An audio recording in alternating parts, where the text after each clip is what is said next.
Okay, so we're gonna try something different, trying to utilize all these Sheriff Factory options and see what the best one is. So this is the big one, Street Fighter Alpha 3. This is my favorite Street Fighter to date until 6 comes out, and maybe it'll blow me away. But as of right now, yeah, Street Fighter Alpha 6, or Street Fighter Alpha 3 is my favorite one. So this was released, let's see, I've got the date right here, July 1998. So a year after Double Impact. Um, and yeah, I don't remember, um, like how it was when it came out. I just remember, it was a large cast. We had the PlayStation version, so it had, all the World Warriors. It had Bei Long, Evil Ryu, that Guile that you had to, and those are all characters you had to unlock in this game's World Tour mode.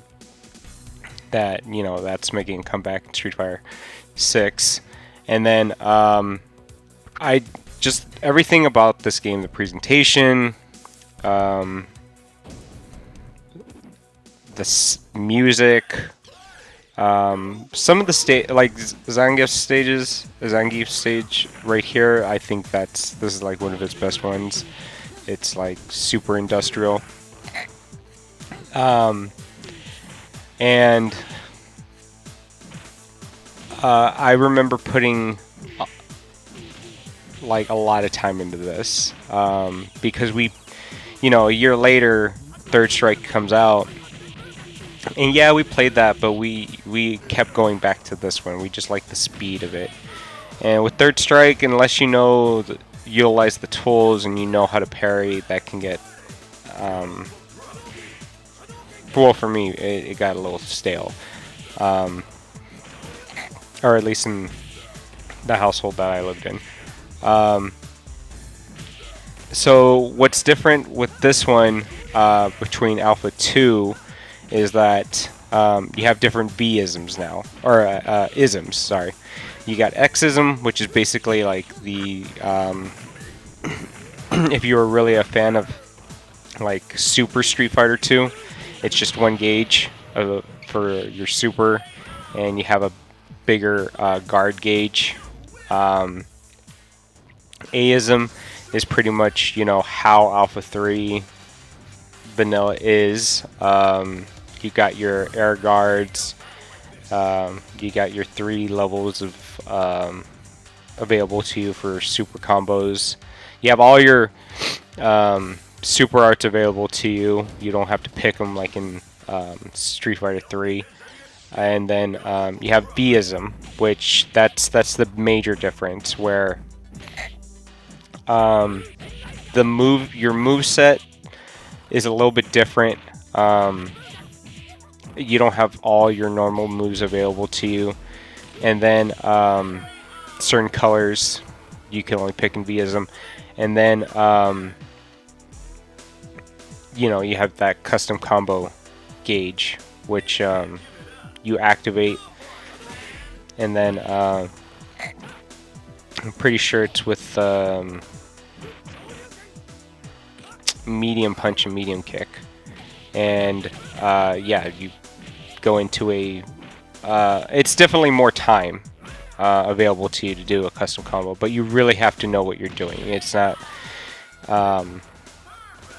you can only get so far with just mashing the same special move over and over. You could get some like crazy combos if you know how to use that, which I don't. I stick with A-ism or Z-ism as it is in Japan. So this game, even after all those years, means a lot because there's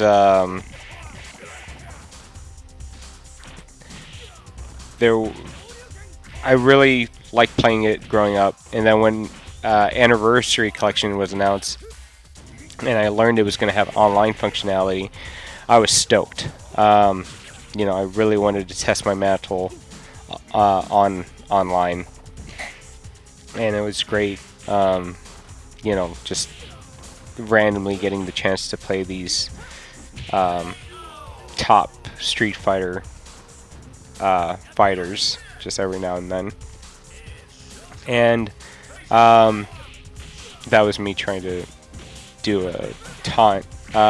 Ken is the only person that I know that has 2 taunts. If you just press select, or in this version the touchpad, you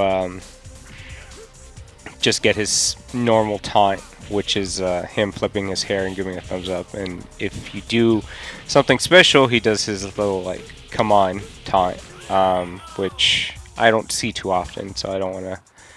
I'm sure you could Google it, but I'm not going to spoil it here. But yeah,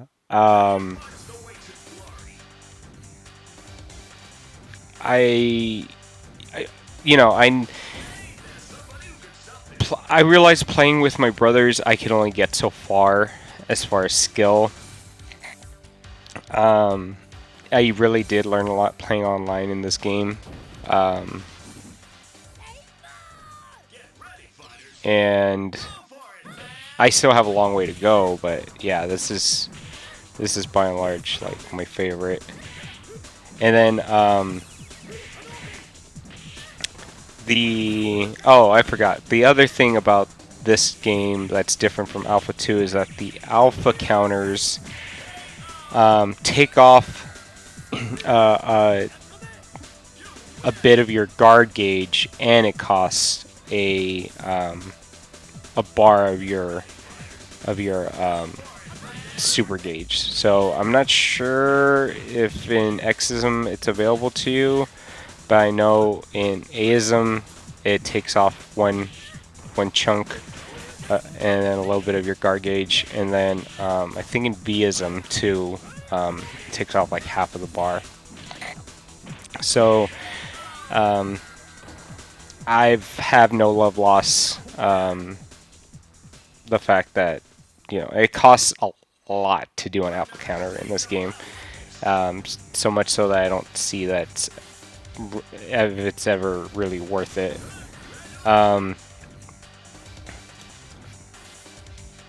But yeah, the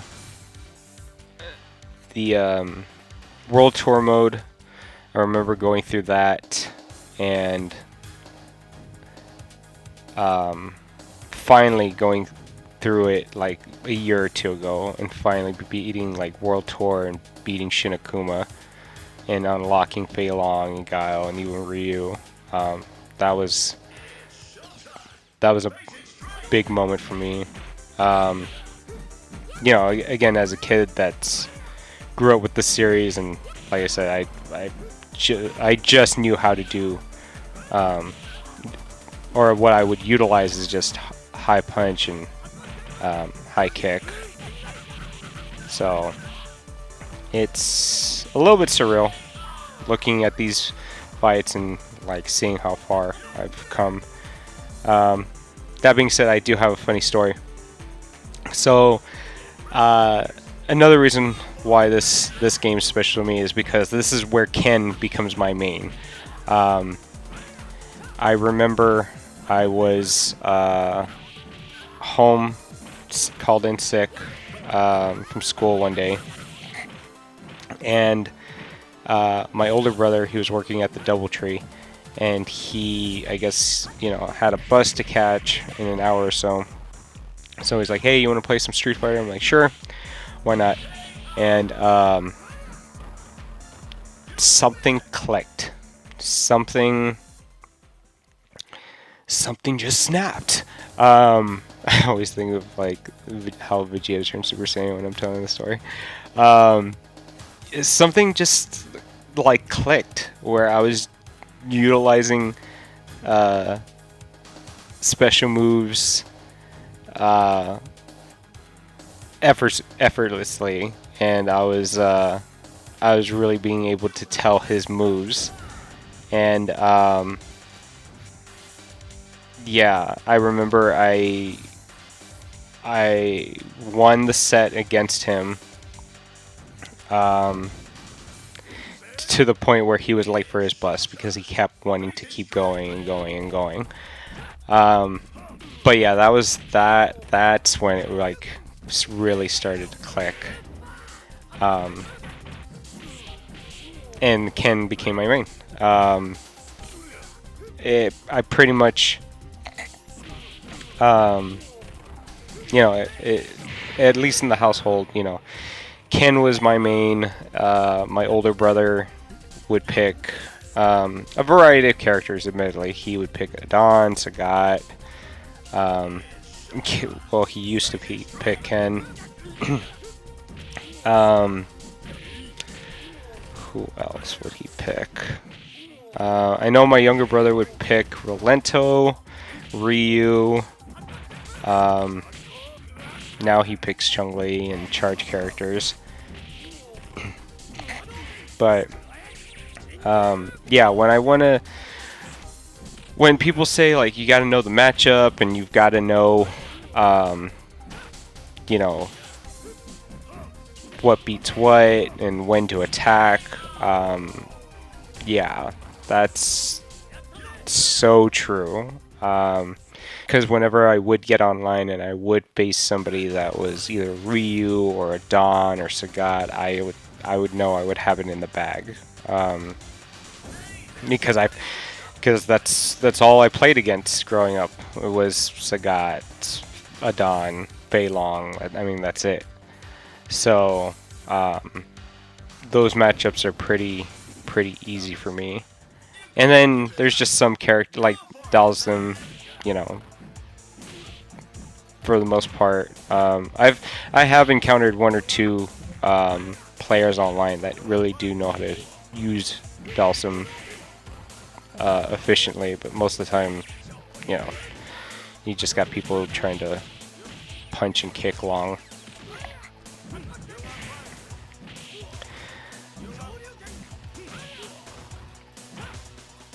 Yeah, I like that forward heavy kick that Ken has.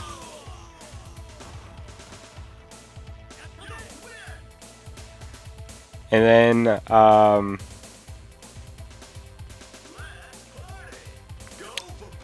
I think this is the one that follows the anime the closest, because this is like, for all intents and purposes, it's this, and then when you go right into, well, I guess Street Fighter, and then Street Fighter 2. But World Tour mode, that's where, you know, if you miss how things were in Alpha 2, that's where you would want to spend your time in, because on the PlayStation version, at least, you get to save your characters. You're given like 4 slots for your World Tour character that you can use in versus. And it would be my older brother would have his Ken available, and he would rarely pick him because it's just so broken by the time you're done with that. Yeah, and see with here, that this is where I learned that in at least Capcom fighting games at this time, you really need to mash. If you pull off a super, you gotta mash all the buttons as fast as you can to get some extra hits in. That's something I didn't know or didn't think was a thing, but yeah, that's totally a thing. So this is the one where the World Warriors were back. I remember being stoked about that. Just seeing, because I mean, it's been a while since Street Fighter 2 at this point. So seeing Blanca and Dhalsim, you know, in the console versions, you got Fei Long. That was really cool to see. And then this is the one where I learned that Blanca's name is Jimmy and has some correlation with Dan and Sakura later on, but yeah. And then it's funny because I remember that in every ending, except maybe this one, Charlie dies. Like every single one of his endings, he dies. So I thought that was funny. Yeah, let's talk about the meta and top tier characters. So Sakura is what a lot of people consider the best character in this game. Ryu's really good, and then Akuma too. And I guess that's another thing. Playing, going back and playing these games and how I started with Ryu, and now I'm going back to Ken or Sean with the Street Fighter 3 series. You really do see how the Shotos play differently. You know, I alluded to that in Alpha 2, Akuma's got like a lower life bar, but has all these access to these super fast chaining special combos or special moves. And then Ken, I always thought he moves a bit quicker. He doesn't hit as hard as Ryu, but he moves quicker. And later on, he really does. They really do emphasize more on his kicks, which again, going back to when I would just use high punch and high kick. I mean, I would just use kicks mainly too. So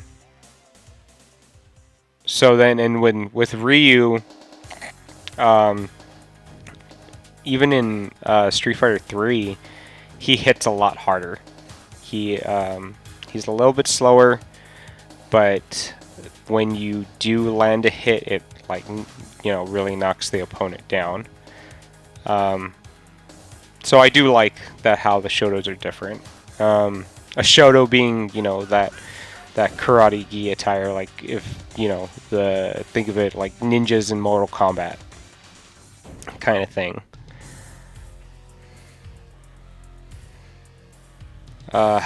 Yeah. So, man, Bison stage in this game, yeah, that's pretty legit. With the rain and thunder and the skull in the background and the music, yeah. Just the presentation all around, like you see all the stuff, and even the KO announcer was in. They used that in Scott Pilgrim versus the World. Let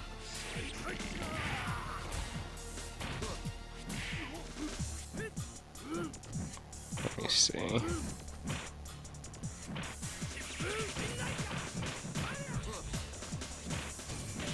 Yeah.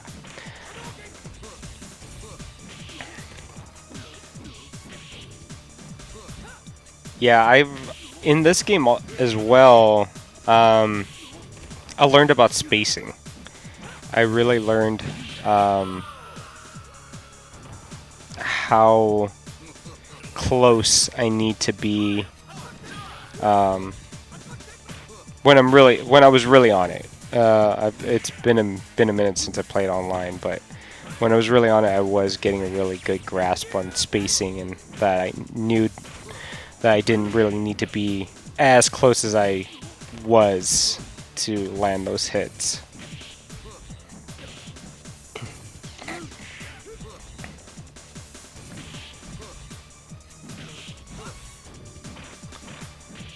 And then another thing that fighting games have taught me, but especially something like Street Fighter Alpha 3, is that you just don't give up. Like, it isn't over till it's over. See, like I wasn't gonna give up. It always drives me crazy, or it's funny too when I see those Salt compilations of Super Smash Brothers players like throwing their controller after one loss in a 3 stock game or something. It's like, you could have came back. Like, there's never any need for that. So, yeah, like, that's just something that you learn. Like, you don't give up. I say that, and I had this game in the, like, this clutch. Right there, should have ended it. I don't know what I was thinking, but then Bison gets mad and double KO. Now this is pretty hype, the final round music. I know it shows up in World Tour mode a couple of times, but when you're playing against someone, it rarely comes up, and when it is a final round, I love it that the music changes. Like, that's the music for a final round. Right there. And then I was like, I forgot that you don't get another chance. Like, that's it. Like, your arcade run's over, and then you get to see Bison's ending, which is, you know, for somebody that never did see anybody's endings growing up, I was like, hey, at least I get to see an ending. And then it's cool that that statue that's always in Sagat stage is this, like, psycho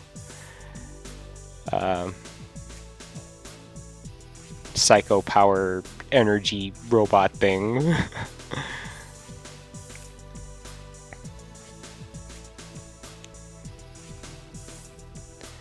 But